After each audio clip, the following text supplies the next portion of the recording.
Well, I have parts on the way. I ordered up 2 new tires that don't use air. Come with the wheel and the bearings and everything. I just took those off to measure and make sure it is a 3/4 inch bolt that holds it all together. Also got filters and stuff. And then this one lists, this is a CV25S.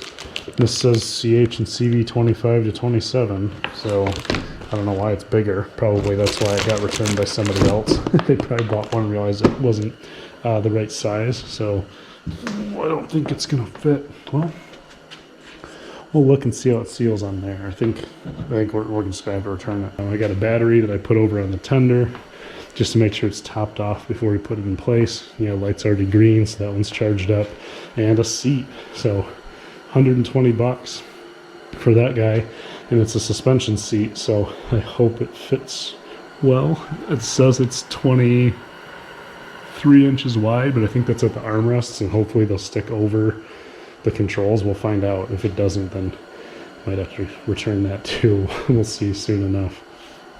All right, well, really easy to unpackage. There's only 3 parts to it, right? Everything comes already assembled. And granted, you'd want to tighten these down once you get your backrest angle how you want.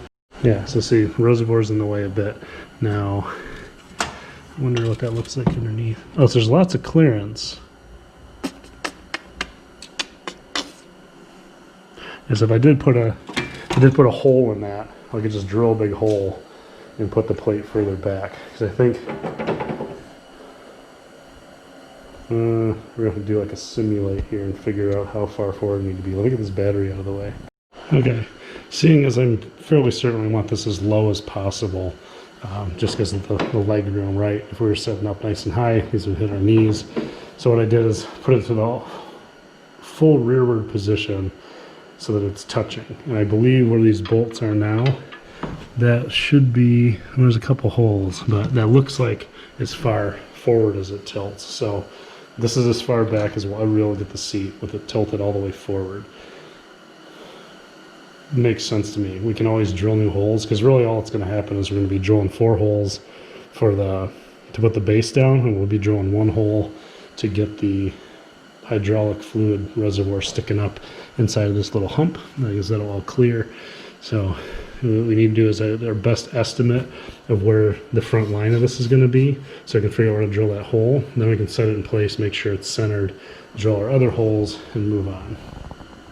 I got to looking, and I trust that that plate's centered, but the oil reservoir cap's not centered. It doesn't look like. So it would make sense that the seat thing is in the middle, and each of these sides where the original seat holes are 1 3/4, 1 3/4 to the middle of the holes. Well, yeah, and then this one we're 6 3/4, well, about 7 to the center of the cap, and this way we're past 7, like 6 3/4. So it's not perfectly in the middle. So I'm going to take a little bit of extra time to make sure that I mark the hole for that, because I don't want to cut too much material out of it. Certainly the plate's strong enough to deal with a hole that size, but still want to make it as small as possible. Alright, here we go. So we got a hole that's going to go, and there's a slot right in the middle of it. Super annoying if you're using a hole saw. So you cut a hole in the wood first, clamp the wood down with the vise. Usually it goes okay if you keep it slow and steady.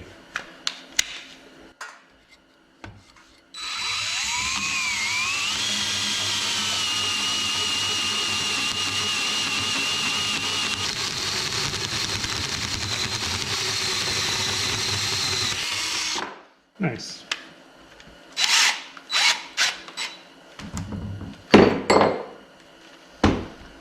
So we'll have to clean that up. It's probably all gross on the other side.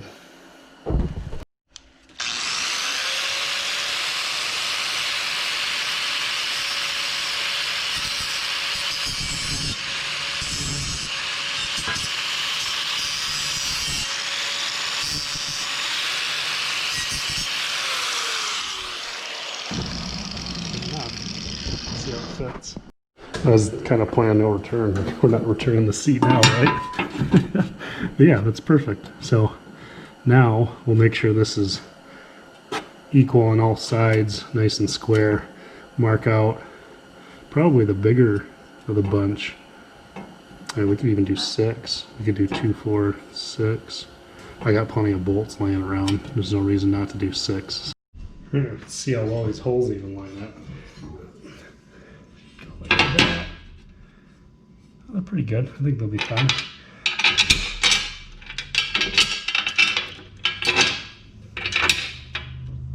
Cool.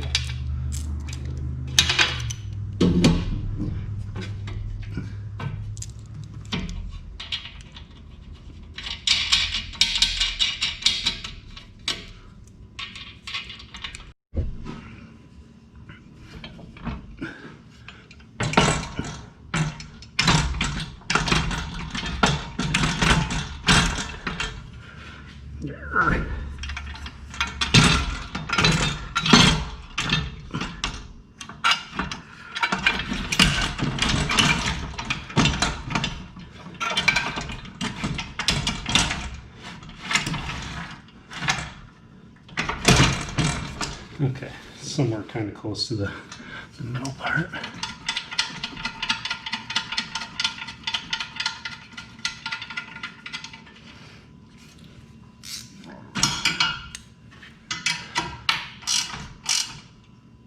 Okay, so that should. All right, so the angle adjustment is very coarse. Anything like the next adjustment up is like this much of a seat angle, so I just left it be. I dialed up the setting on the back, so it's got a little indicator, little dot, and then a scale for weight. And really all it's doing is putting more preload on these springs, right, so you don't bottom out as soon. So I just brought it up so that it was close to the top. So we'll do a little waist down gut shot action, see how everything fits up, and I'll bounce up and down a little bit, see what I think.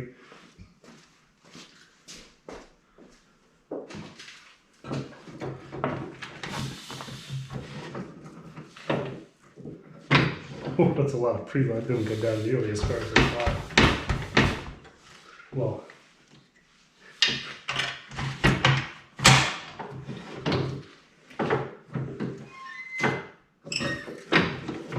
yeah, we're gonna give it less, because it feels like it raised the seat up. Well, it didn't raise the seat up so much as it doesn't sink as much when I get in it. So let's take some of that preload off.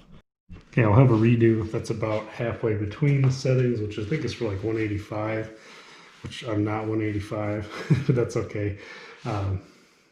We'll just gauge it once we actually start mowing in the spring.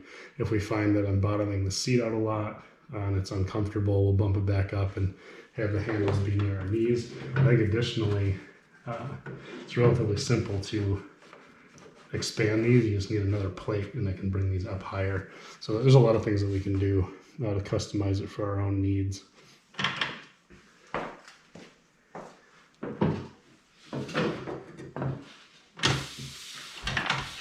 Oh yeah, see, that's nice and a little more leg room. Ooh, ooh, ooh. We're not going to be reversing all that much, so I don't think.